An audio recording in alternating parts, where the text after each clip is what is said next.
What is going on, people? TripleM back again with another video. It's daily dose of football content, and today I would like to talk about Spurs and reflect on their dramatic and eventful game against Marseille yesterday evening in the Champions League, which saw them through to the next round and top of their group. Now, Spurs are a team that I don't watch that often, and truth be told, there's two main reasons. One, they're not the most entertaining team to watch, and two, I feel like there's more compelling storylines and more games that are worth my attention, if I'm being completely blunt. But yesterday, I decided to tune into the Spurs game because it was fairly interesting. There was a lot at stake for Spurs. There was a lot of off-the-field drama with Antonio Conte being banned from the touchline and having to sit in the crowd. So there was a lot to observe about Spurs, and I think yesterday was definitely the most compelling game in the Champions League. Now, in terms of how Spurs set up yesterday evening, they obviously started with a front three, but due to an early concussion and an unfortunate injury for Son, he was taken off, and then Bissouma was brought on, and Spurs changed their shape very much to a 3-5-2, although it was more of a 5-3-2 because they spent most of the first half defending.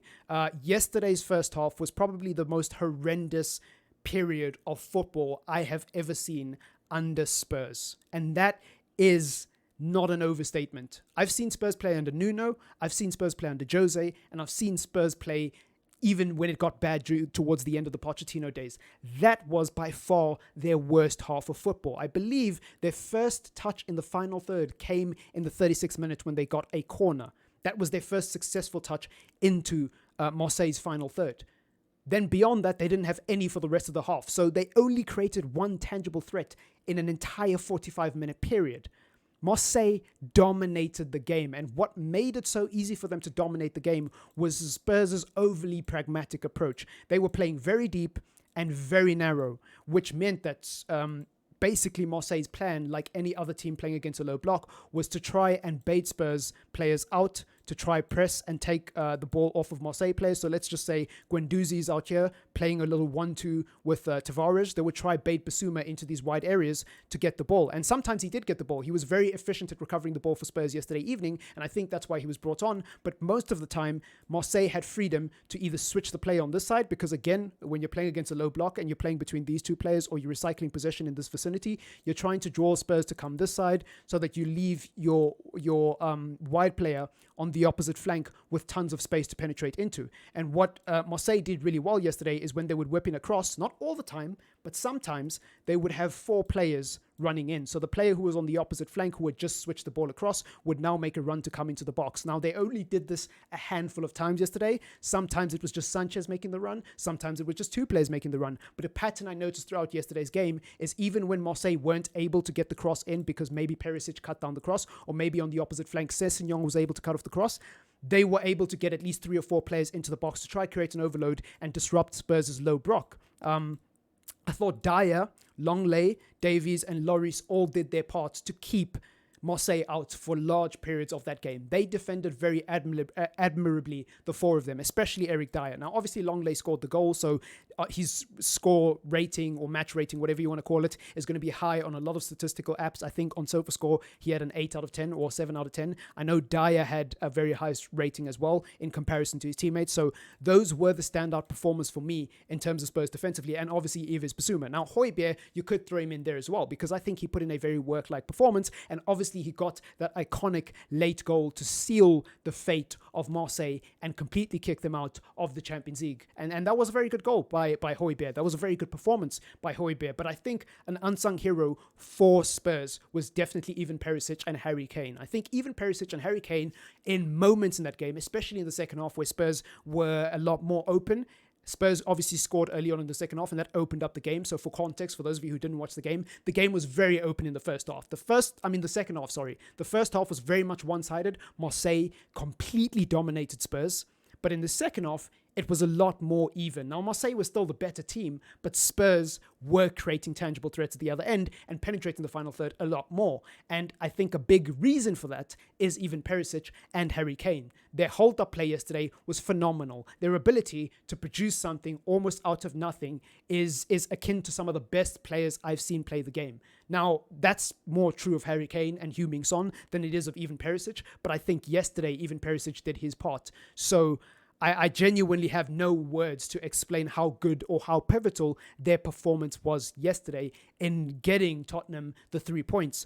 But my biggest issue with Tottenham isn't even the fact that their football is boring and it's one of the least most palatable styles of play, not just in the Premier League, but probably in world football. Like, it's genuinely one of the least most aesthetically pleasing styles of football to watch. But that's only part of my problem. The other part of my problem is that it's not efficient.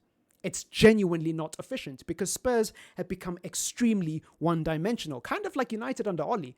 They're known as this team who's good at playing in the transition and very much relies on feeding long balls to Kane and Son. And there's nothing wrong with that if you're doing it against a one-off opposition. If you're going to Manchester City at the Etihad away and your goal is to play in transition for that one-off game and you're being pragmatic because you're respecting the technical ability and the quality superiority that Manchester City have, that's fine. Or any other team in Europe, maybe because Spurs are in the round of 16 now, they might get matched up with a Bayern Munich or a PSG or a team of that ilk. If they play pragmatic against those teams, I get it. I completely understand it. But when you're playing against Bournemouth, when you're playing against Wolves, when you're playing against mid-table opposition in the Premier League, you can't just rely on one phase of play and expect to achieve long-term success. It might work to get you top 4.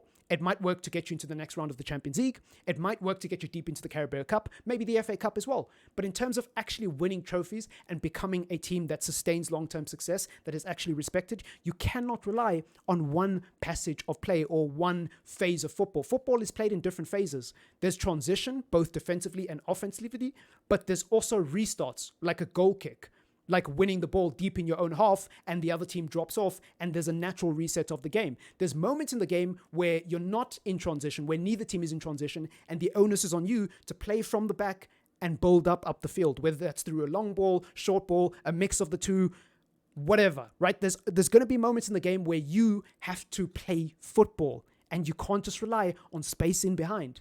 And the problem with Spurs is they're extremely one-dimensional because all they can do is rely on space in behind and hitting teams on the break. It's a very cowardly approach to football, and I don't like it. And this is coming from a United fan who had to watch that and endure that for 3 years under a certain ex-legend who we won't mention in this video before we start losing subscribers.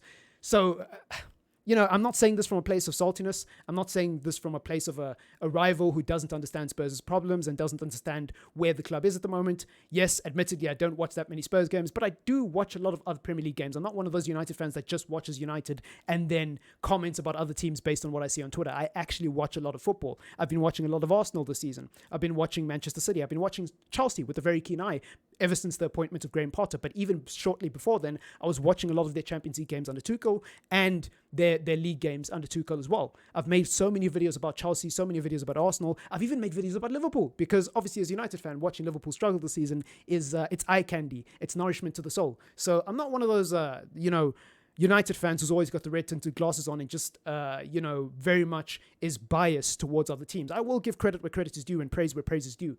But I will also give criticism where criticism is due. And this is one of the worst Tottenham teams I've seen in terms of their brand of football and in terms of their efficiency and productivity going forward. Also, defensively, they're not that great.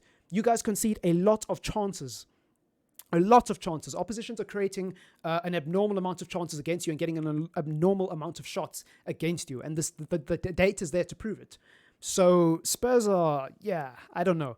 And you know what's funny is that people were hyping up the Spurs team in the summer. And I'm not being a genius in hindsight, by the way. I said these things in the summer. If you go and read some of my tweets, if you have that kind of time, like I actually said about Spurs that I wasn't convinced by their transfer window and I don't believe all this hype. I did predict them to finish top 4, but I didn't predict them to be in a title race. I didn't predict them to be this new and transformed team that can suddenly win trophies just because they've got Antonio Conte in the dugout. Because football doesn't work that way. There needs to be more than just, we've got X manager and we've got X player playing up front. Therefore, it's a foregone conclusion that we're going to challenge for the league.